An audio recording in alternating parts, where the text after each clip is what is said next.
We now have a player that has played in NBA basketball games trying to come back to college. Could we be seeing G League players at an ACC team near you? Let's talk about it. You're talking ball with the ACC Squad. From Florida State to North Carolina, from Syracuse to Miami, and from NC State to California, it's the local experts of the Locked On Podcast Network bringing you scoops, breakdowns, and the most comprehensive preview of the upcoming ACC weekend. Hang on, it could get loud, it could get heated, and it will definitely be fun. Squad up, you're part of the ACC Squad. Hey there, what's up? Happy Thursday. It's February 5th, 2026. Welcome into this edition of the ACC Squad Show. Got a great crew of hosts today. Jackson Holzer from Locked On Syracuse, Brian Smith from Locked On Seminoles, KG Kenton Gibbs, half of the dudes behind Locked On Wolfpack. I'm Isaac Shade, host of Locked On Heels. We are elated to be with you here at Locked On ACC Squad, all part of the Locked On Network, now the #1 sports podcast network out there. Special shout out to all of you everydayers who have joined us. Check out all the brand new Everydayer Club information. This episode is brought to you by Game Time. Download the app, create an account, and use code LOCKEDONCollege for $20 off your first purchase. Here's where we're headed on the show today with this wonderful quartet of good-looking gentlemen, if I don't mind saying so myself. We're going to be talking about G League players and NBA players coming back to play in college basketball. Might we see that in the ACC? Might it happen in other sports? Could we see it in college football? Also, we're going to check in. We're at the midway point of the ACC conference play in men's basketball. We'll look at bracketology because it's February now and we can do that. Who's on the bubble? Who's getting in? And then we're going to wrap up. Mr. Brian Smith, he's wondering, do SMU and Cal have something for Miami on the football field next year? We will look at that. Boys, tomorrow, Friday, opening ceremonies of the Olympics.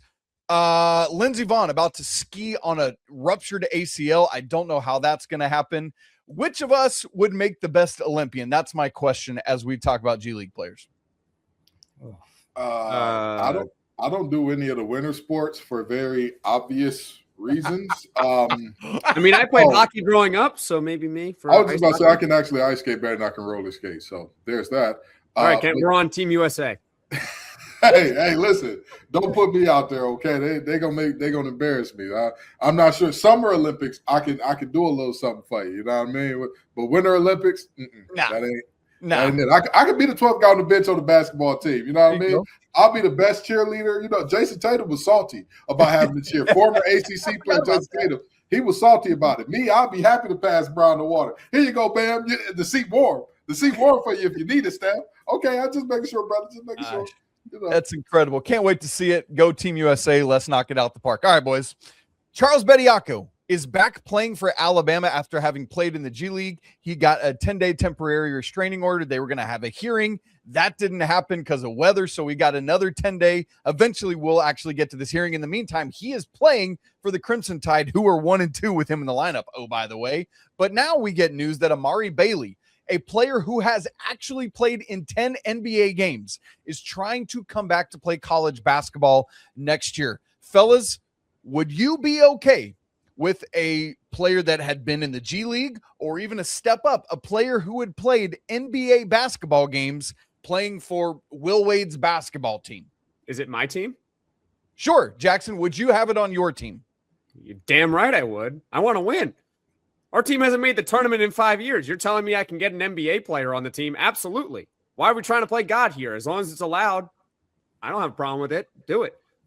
This man has no shame, no scruples. No shame. I want to win. Scruples. I want to win. Unscrupulous. He has no scruples besides you should win your games. Hell no, I wouldn't be happy with an NBA player playing for Will Wade and NC State. You know why I wouldn't? So as Will Wade is cutting down the nets as NC State goes to the Final Four with an NBA player leading the charge, you're not going to be happy? You're going to be sitting here crying because an NBA player was the one who led NC State to the title? If an NBA player led NC State to the title, I would talk about how shameful it is to start. But at the point where we realize, all right, this is happening, I just got to deal with it. Fine. He's on the team. I got to root for the guy. But I would make it very clear his tail belongs in somebody's league. Sorry, go play in La Liga El Baloncesto over in Puerto Rico. Go play for the New Zealand Boomers or something like that. Go somewhere else, dude, because this is one of my biggest problems, and I'm going to keep it to sports the best I can. But this is a societal problem, and that we keep telling people there are no consequences to your actions. The reason that everything was supposed to be the way it was, and that if you enter your name in the draft, it is called foregoing your eligibility. You have the option there, but you take something else. And here's the thing. I'm not a believer in punitive punishment or saying like, oh, you made a bad decision when you were 19. You can never come back and anything like that. However, there has to be some sort of stakes to making those types of decisions. And this isn't just me saying like, oh, well, this is because the NCAA wants it that way. No, I believe that everybody at some level should have to answer to and hold account to, I've made a big decision. I have to deal with how it goes. And this is one of those things where if we're allowing pro players to come back 3-4 years later, we're never going to get all of the things that we have with rampant free agency, basically year-to-year free agency of all the best players in college football and basketball. We'll never get it under control if we can't even get this aspect that is by far one of the worst out of the way, which has already been decided on 1 billion times. Brian, where is the line for this thing, right? Like, because right now there is a player who has played in the G League playing for Alabama.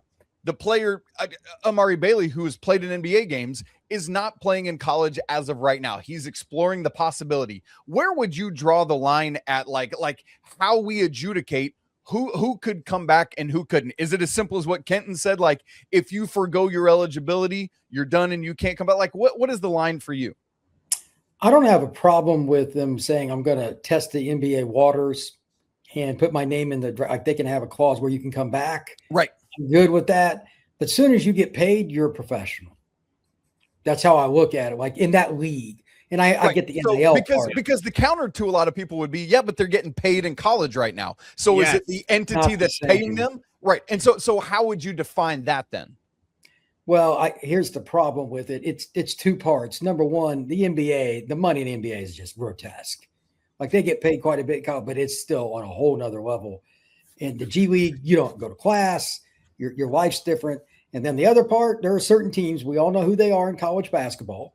One host here who lives in the state of Missouri, I won't mention his name, covers that team. They're willing to go a little extra to get some of those players. I have a feeling if this gets opened up, it'll be even more one-sided on the haves and have-nots. Let's just go get an NBA player. We need a wing forward. But my question is, where does it stop, right? Like, that's my biggest question. I know what just happened in my home state of Michigan? High school players can now get NIL. So should I, 30-year-old Kenton, go back to Cass Tech? Because they just lost in the state championship. They may need me to go stop Catholic Central. They may need me. I know how to beat them. I did it twice. Did you finish your high school education? Well, but Jackson, they're getting paid now. They're basically professionals. So why can't I litigate this? No, look, we can have let's go to court. This stuff, it may be unprecedented for basketball. And if it drags into football, when you got NFL, I think that it's a certainty that that's going to happen at some point, guaranteed.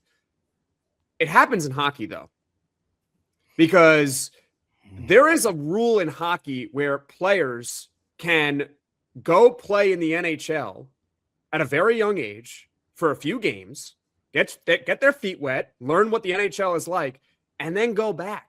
Really? Yes. And I have an example for you. His name is Owen Tippett. He's currently in the NHL right now. He plays for the Philadelphia Flyers. Okay. He was drafted by the Florida Panthers in, I want to say, 2017. That year, he plays on a professional tryout basis for 7 games. He doesn't do anything in those 7. Actually, he scored a goal. He scored 1 goal in those 7 games. He then goes back to major junior hockey to further develop. But he does have that experience of playing 7 games in the NHL. So this concept is not completely unheard of. It's just unheard of for basketball. And the idea of an NBA player coming back is shocking, but it does happen in hockey where young guys can go test the league for a little bit and then go back. Maybe can they go that's back- the solution in all of this. Jackson, in hockey, can they go back to college, or is it they can go back to juniors? Because that's This a was big back in distinction. 2017, but now college and major junior are regarded as the same. Okay. Because you can go, because they're now both being paid. So you can go from one league to the other, whereas back then you actually couldn't. At that point, major junior was considered a professional league because they were paid in that league. So it could be different now, but I know that it did exist in hockey, and I do wonder if it still exists, but it's not an unheard of concept for a player who's 17, 18, 19 years old to go play at the highest league professionally ever for a few games and then go back to a junior league where you're not playing against NHL or NBA or whatever players anymore. All right, Don't worry KG, about it, Jackson just opened this can of worms. Yeah. Right now, we're only seeing it on the basketball side of things. Is there a world where this extends to the gridiron? Do you see that happening if we continue down this slippery slope? Oh, it's about to extend as soon as we end this show. I got Coach Rushing's number. I'm about to call him and I'm ask going to him. call Fran Listen, Brown right now and see I if he wants to know- sign some NFL players. I know that I have the sack record at Cass Tech, but I need to extend it out a little bit longer. Since they paying folks now, I want to get paid to play again. 30-year-old out there beating up on 14 to 18-year-olds, who would love it? No, but in all seriousness, is there a world where this extends to football? Absolutely. And here's the thing, Jackson. With all due respect to hockey and everything that they have going on, it is an extremely violent sport, and I acknowledge that, and the risks there are very present. Like that's not something that is I'm going to ignore. However, it is not as publicized. What's the college hockey version of the Naismith Award? What's the college hockey version of the Heisman? It's not as publicized, but it does happen. So I'm trying to point out is that while it sounds nuts, it's just a concept that college basketball, like we don't understand it because we've never seen it before. But I have seen it before in hockey where an 18-year-old is going to play 7 games in the NHL, and then he's going back to play major junior, which is the equivalent of playing college, because it's just a tryout. That's all it is. I think in the case of Bailey, didn't he play like 3 or 4 years ago At UCLA? Yeah. Yeah. That to me is a little bit more, that is more egregious Because he predated. because he played 3 years away from. No. He only played 1 year in I was college. about to say, No, but he he only. played with But when did that year occur? 23, 24. Oh, come on! Now he's played. So he's been 2 years No, out. no. That's That insane. season. Yeah. Yeah, that's what I'm trying to say. That's more insane to me. The fact that it's been 2 years since you've played college basketball. If you were to do it honestly in the same year, I would be more okay with it because I think it's just a way to try out and then come back. But that's the thing. In football, when you see this, it's going to be bad because when you think about the math of college football and you think about the math of the NFL, the math doesn't math for there to be spots for all these guys. Everybody was making fun of Trinidad Chambliss for trying to come back and all that. And I'm like, he's just the first of what we're going to see a very big wave of. We're going to see a bunch of him, a bunch of TJ Finleys, a bunch of people who are praying and hoping and wishing, just give me one more year somewhere. I know I can get another year somewhere to not only play the game at a high level, but to get paid to play the game at a high level, because after this, I'm going to have to go learn enterprise rental car. That's what I'm avoiding right now. And here's the thing. I'm not mad at that, right? I would be lying to you if I said that, if I was healthy enough and everything, I just didn't have the ability to go to the league. I wouldn't have taken extra years in college. I'm not going to lie to y'all like that. However, this it gets to a point where, we can say, oh, well, college football lost this, that, and the third out of its deal and out of what makes it college. But how do we do it? How do we functionally say this is still college football when we have free agency, when we have pros coming back, when we have all of these things in terms of basically players becoming millionaires overnight, and where conferences are across the country to where we know academically, how do you deal with the rigor of Stanford while having to play 3 games on the East Coast in the middle of your season at minimum? How do you do that? So you're looking at a very different situation to where this is unrecognizable to anything that we have ever learned about college sports. And at this point, again, like I always say, everybody needs to sit down and do a little collective bargaining, because at this point, if you allow pros back, just call them pros. Just call it, hey, This is something in between pro and high school. It's semi-pro, but this ain't college sports anymore. There you go.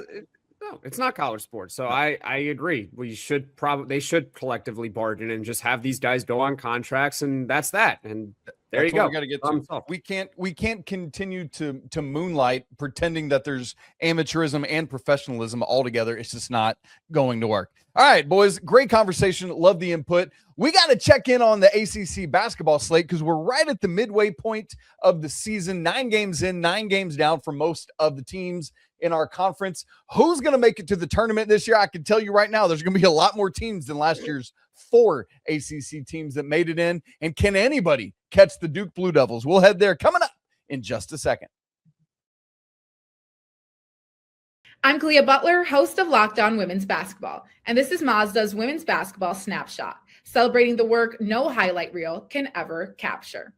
Number 1 ranked UConn dominated Tennessee 96-66, turning a halftime tie into a historic win and avenging last season's loss by delivering the largest margin in the rivalry's history.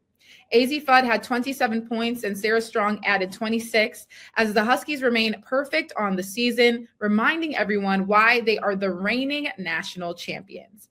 In the Big Ten, number 2 UCLA rolled past number 8 Iowa 88-65, powered by 22 points from Angela Dukeledge and a huge advantage in the paint, staking their claim as a national threat. These moments are earned off the clock, those long before the lights ever come on. The sweat, the fakes, the doubt, the scrapes, and coming back for more every time. Mazda puts that same drive into every detail. Wins define the moment, putting in the work, that defines you. There's more to a Mazda because there's more to you. We're rolling on the ACC Squad show. We got a great quartet of dudes in here today. Jackson Holzer from Locked On Syracuse, Kenton Gibbs, good grief, from Locked On Wolfpack. I like the KJ, the Kenton Gibbs of it. Brian Smith, our guy from Locked On Summit. I don't even know where that came from, Kenton, but apparently it's a soft G for your name today for some reason. You guys, if you've not checked out the brand new Everydayers Club, you can find that link in the show notes for all of us. Go check it out. It's a great way to get invested even more with all of these great shows. All right, we got to do a ACC midway point check-in in college basketball. As we look at the standings right now, obviously it is Duke on top of things. By the way, I should mention we are recording this before Wednesday night's action, which there's 3 ACC games, BC at Duke. No worries there, probably. Pittsburgh at Virginia. Cavs should have taken care of that one. And an interesting game for Kenton, NC State at SMU. Tough to go to Dallas. Boopy Miller is a dude. Obviously, you all listening to and watching this know the outcome of that. Duke leads the way right now in the conference, followed by Clemson, UVA, NC State are the top 4. Again, pending NC State's result on Wednesday night. Then North Carolina and Miami tied for 5th at 6-3. Louisville has fallen to 5-4 there right now in 7th. Then you got Virginia Tech and SMU again pending that result. That's kind of the top half of the conference. Fellas, I think it's probably safe to say we don't anticipate anyone catching the Duke Blue Devils unless anybody wants to push back on that. All right, great. So my question to you then is, who rounds out the rest of the top 4 and gets those double buys in the ACC tournament? How do you see it all playing out down the stretch? Well, I don't see it shaking out too differently than it stands right now. I mean, don't get me wrong. I do expect there to be some movement. I wouldn't be super shocked if we see a little bit of movement, but I'm not expecting a much different top 4 to 5 than what we're seeing right now in terms of Clemson has played as tough in regular defense under Coach Brown. I mean, we knew Brownell as a repetitive choker, and this year he's choking the life out of offenses. That team just plays a slow, grit and grind, nasty, ugly style of basketball. That's how they want to make it, and that's how they've been winning a ton of games. Virginia and what they've been doing. I think it's a little bit of a surprise how good they are in year 1. Don't get me wrong. I know people were high on Odom and all that, and some people in NC State land were like, oh, I want him over Wade and da-da-da-da. That man has put on a coaching clinic in Charlottesville. And you know, ultimately what he's doing down there, you got to give him credit. You got to give him love for it. Will Wade told y'all, year 1 for NC State, top 4 in the conference, NCAA tournament appearance. That's what he said. and he appears to be a man of his word so far. So, I mean, ultimately, can Louisville get hot, start hitting those threes again, and do what they need to do to move up? Very possibly. Obviously, UNC is always going to be right there. You know, in spite of whatever coaching deficiencies people believe they have, you've still got one of the biggest and most talented front courts in the nation. So at some point in time, would I be surprised to see them sneak into the top 4? Not really, but I don't see a ton of movement happening in that top 6 or 7 teams. I'd be shocked if there was anybody outside of that group to jump in. And I'd also be shocked if there was anybody outside that group or in that group that dropped completely off the radar in terms of come the last week and a half of the season, they're not playing for a double bye. I think you have 8 teams for 4 spots. I think the line of demarcation, pending the result of NC State, is SMU. It actually is SMU. And if SMU loses, which we obviously know the outcome of now, they'd be 4 and 5 in the conference, and I would eliminate them from being a top 4 team. So I think it would be at that point 7 teams for 4 spots. Duke is guaranteed. They are no doubt going to finish top 4. I think Carolina is going to get screwed. Not in the sense that they deserve better, but because Carolina has to play Duke twice. And so if Carolina slips up in both of those matchups, they're stuck now at 5 losses, and I think they would pretty much have to run the table from then on out in order to finish top 4. So it's tricky. I mean, can Louisville get hot? Couldn't happen to a better program, Jackson. Couldn't happen to a better program. Shucky darns. It's not going to be Syracuse, I'll tell you that much. They stink. By the way, it's not going to be Syracuse, not going to be Florida State, Brian. We both hit it, Brian. What you got, Smith? Now. The bigger game for Carolina is not Duke. It's 3 days later against Miami. They absolutely have to win that game if they want to finish and they're going to make the tournament. I'm not saying about tournament. Yeah, sure. But top 4 double bye, yeah. It's just the thing with North Carolina is that, I mean, Isaac, you don't want to believe that they're going to lose to Duke twice. And who knows? Maybe they beat Duke once. Maybe they beat Duke twice. You never really know with that rivalry. Sure. You never know with that rivalry. But Duke, at least for now, has shown to be a better team than Carolina this season. So if we assume that Duke is going to beat them twice, they're going to have to pretty much run the table with the rest of their regular season in order to finish top 4. Well, and here's the problem. 6 losses is enough to be top 4 in the conference?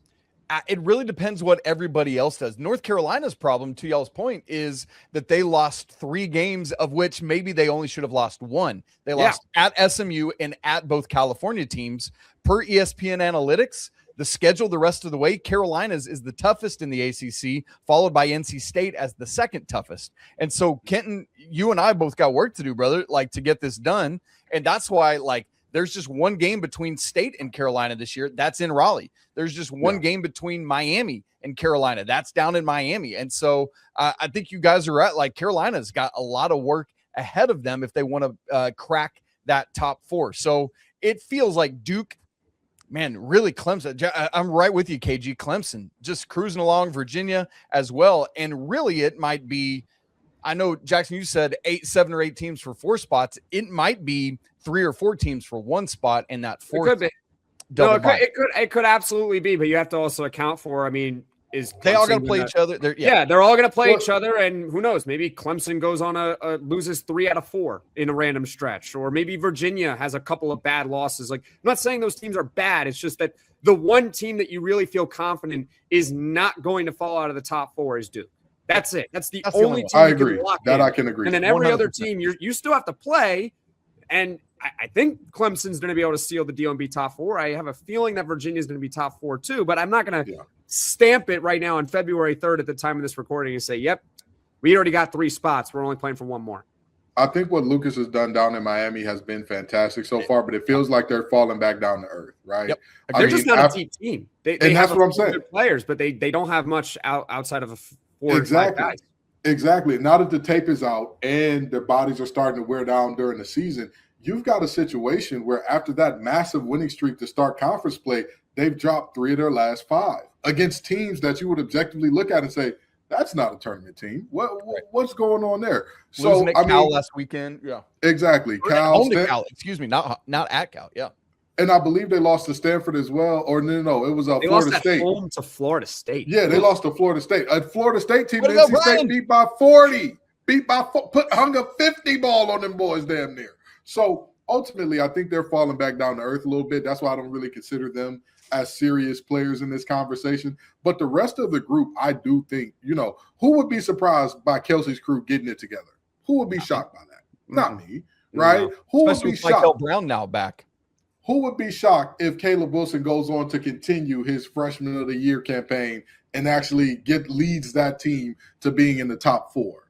Who would be shocked if the anti-Josh Allen and Darian Williams continues to close out games even when he's been terrible for the rest of the game? But you give him the ball, fourth quarter, 3 minutes or less, he's like, oh, I'm LeBron James, guys. Did you know you have LeBron James on your team?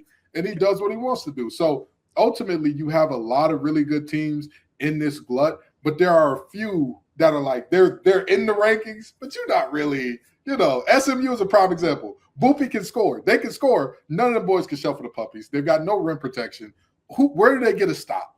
Yigitolu, he can get a stop. They'll get stops when they play Syracuse. I'll tell you that much. Well, we can get a stop against Syracuse. I mean, come on now. All right, boys. Joe Lunardi's latest bracketology has 8 ACC teams in as of right now. As a reminder, last year it was only 4 teams, and that 4th team was debatable whether they should have been in or not. I won't mention who that was. Those teams as of right now, Duke, a 1 seed. That's the only top 4 seed that Lunardi projects as of right now. Virginia, a 5. Louisville, Clemson, and North Carolina, all 6s. NC State, an 8. SMU, 9. And Miami, a last 4 bye at 11. As of the rest of the bubble, he does have Virginia Tech and Cal in first 4 out right now. So he has 8 teams in with 2 others on the wrong side of the bubble. My question to you guys very quickly before we move on. Selection Sunday, what is the number? Make a prediction. Oh, no. I won't make you predict. Let's go over under 7.5. Over. Give me over. I think we're going to get 9 in. I think we're going to sneak 9 in. I think this year is deep. Duke, this year's deep Clemson, and filled with upset. Virginia, NC State, North Carolina, Louisville. That's 6. That's like 6 guaranteed. Where did you say SMU was in the latest bracketology? For Lunardi, 9. SMU's in. Yeah. Miami, where are they?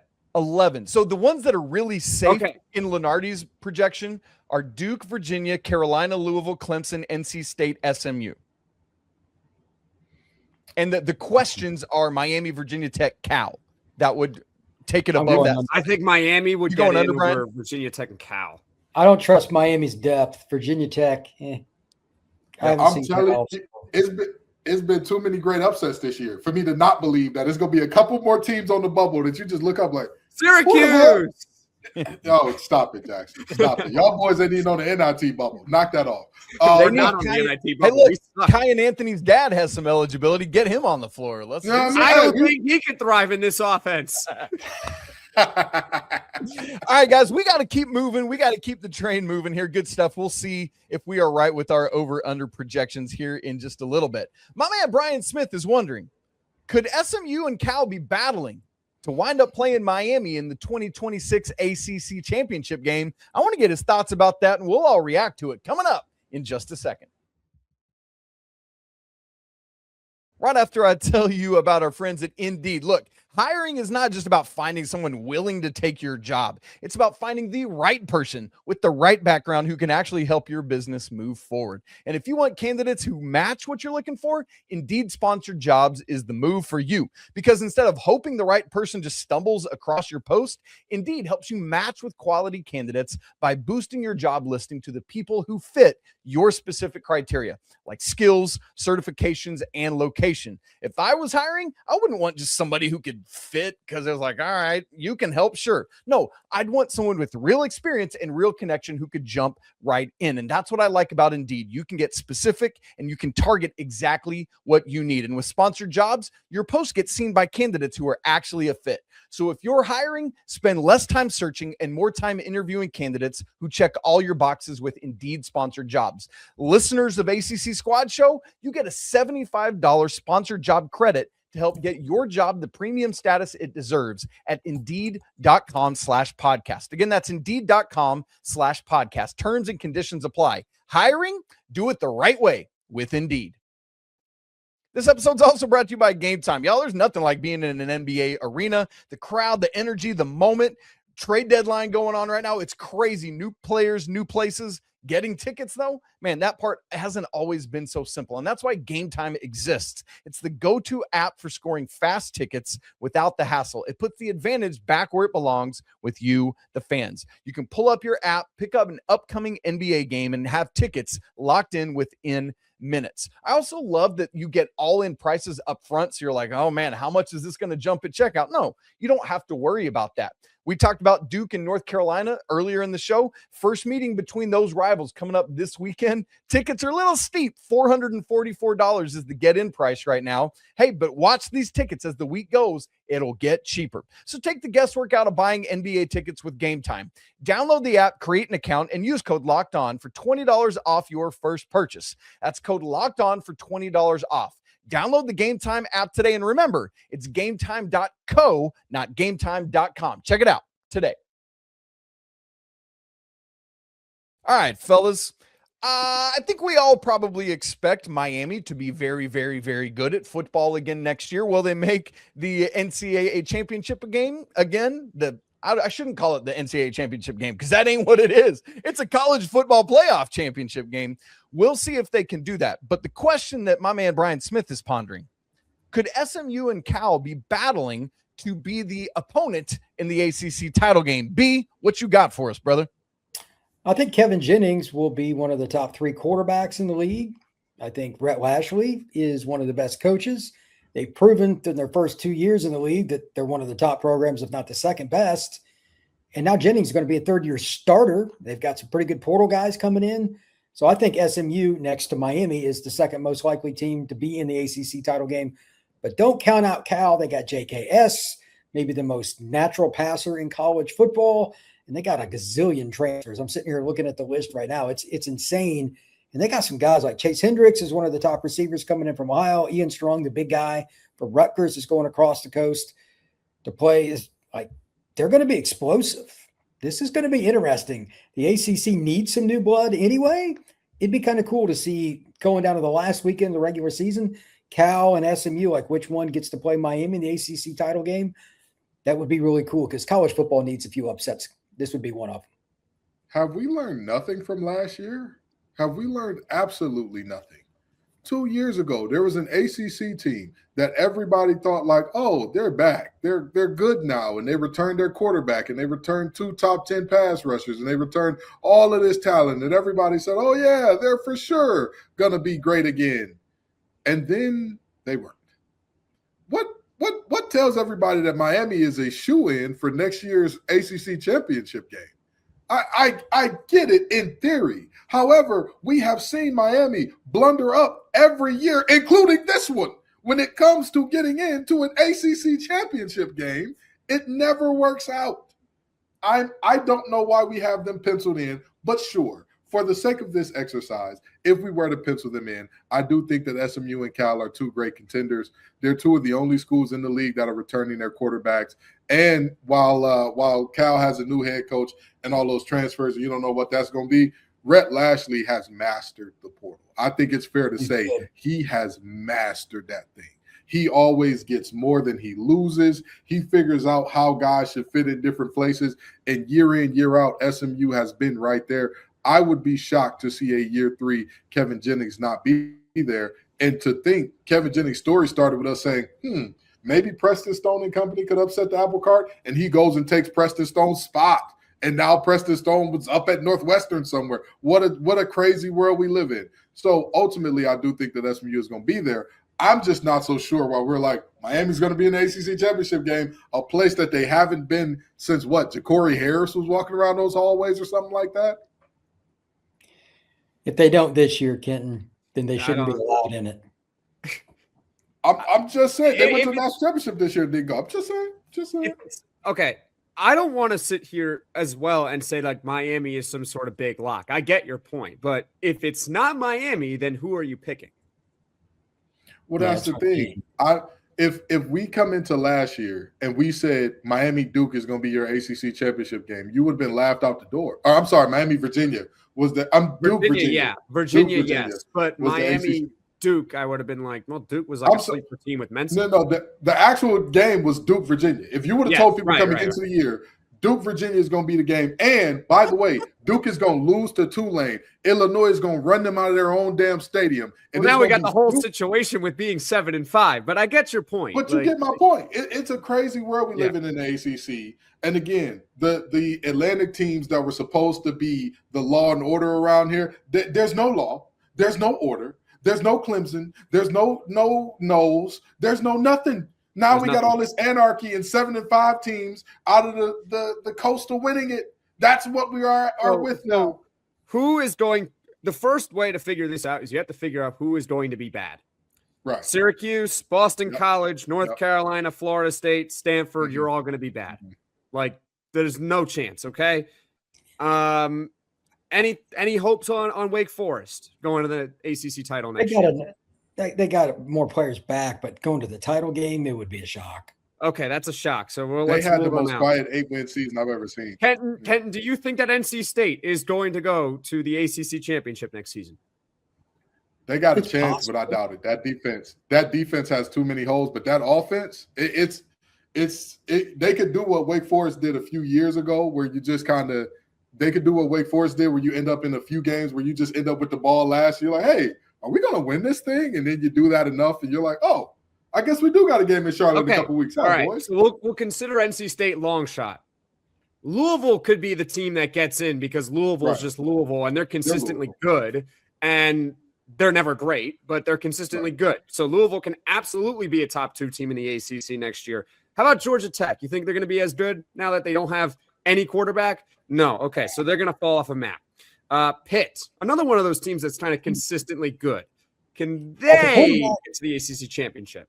They got a quarterback. They got a quarterback. So. Yeah. They lost the linebacker and a few other players, though. That hurts. They got bought. Right. Yeah. Okay, Duke. What do we think about Duke? No Darian Mensah. Absolutely. They got Darian Mensah. Oh, no. Okay, so they're F. Get your ass out the conversation. We're going to put them in F category. Virginia, do we think they're going to replicate what they did last year? No way. Okay, so by my process, what about Notre Dame? Oh wait, no. Clemson. Are we buying Clemson? See, this is the point. If you're not picking Miami, then who are you picking? Because there's about half the ACC you can eliminate right off the bat that you know is not getting to the conference title game, barring a miracle. And then there's like 4 or 5 teams you look at and you say, well, I mean, if everything breaks right, they can go there. I'm not saying that Miami has no shot. I'm saying penciling them in is a bad idea based on what we just saw in terms of penciling in. If you would have told somebody Clemson and Penn State are going to be playing for it all at the end of the year, they would have been like, yeah, that sounds totally believable. By playing for it all, I mean playing for some Franks at the Fenway Bowl. That's what we meant. That's what we meant. Or the Pinstripe Bowl or whatever the hell bowl it was in a baseball stadium. Like it's college football is very mercurial, and we believe that we know, but now more than ever, it's just year to year, ups, downs, waves, and when you're peaking. I know. I'm just saying there's a lot of bad in this conference still. I agree. And I don't know if it's really going to change. And yeah, as long as Miami is probably the most talented team on paper, and they have the best quarterback in the conference. So I'm going to pick them to go to the ACC title game. And as far as the second place, you got SMU, you got Louisville, who's got a chance at it. You mentioned Cal is a sleeper. Clemson maybe is a sleeper now because post-hype Dabo Swinney can turn it around. Sleeper. Who? Yeah. Who's a sleeper? Said post-hype sleeper. Post-hype. Yeah, I listen. Saying Clemson is sleeper in the same sentence feels crazy, but you're right. You're right. Nobody thinks of them anymore as a good team or a good program. It's like so. Here's what I think this exercise is teaching us. 2 things that come to mind for me. Number 1, the ACC feels quite wide open for the taking. Number 2, in this portal era, in this NIL era, it's so insanely impossible to predict anything with any sort of accuracy because of the lack of retention and sameness year to year to year. And if those 2 things do continue to reign true, which I don't see why they wouldn't, as we get to August, it's going to be a fun ACC football season to see who does come out on top of the heap when it's all said and done. I think it's especially harder in the ACC when you don't have the cream of the crop in the conference. You have, we hope it's Miami that could be the crown jewel of the conference, but every other conference, you can sort of predict it. You can go to the SEC and you can say, Well, I know Georgia is going to be good. Every year, Georgia. Every year, Georgia is going to be good. Okay, Alabama. I know they're going to be good every year. I don't know if they're the same, but they're going to be good every single year. You go to the Big Ten. Ohio State is going to be good every single year. Oregon with Dan Lanning is going to be good every single year. We think Indiana is going to be good every single year. We think, right? Crazy. Yeah, I believe then you go to the ACC and you're like, well, who's going to be good every single year? Maybe Miami, but they haven't proven it for long enough, even though they're coming off a national championship appearance. So, I mean, it used to be a team like Florida State. They're done. They're cooked. Clemson used to be that team. I don't know what's going on with them. So, it's an incredibly tough conference to pick just because you don't have the cream of the crop teams in the ACC like you have in other conferences. Well, that's what we're playing on Thursday and Friday nights now to try to get some eyeballs on our show. You know, we up there with Maction now. You know, we got to compete with them for viewers, for crying out loud, because our crown jewels ain't crown jewelry.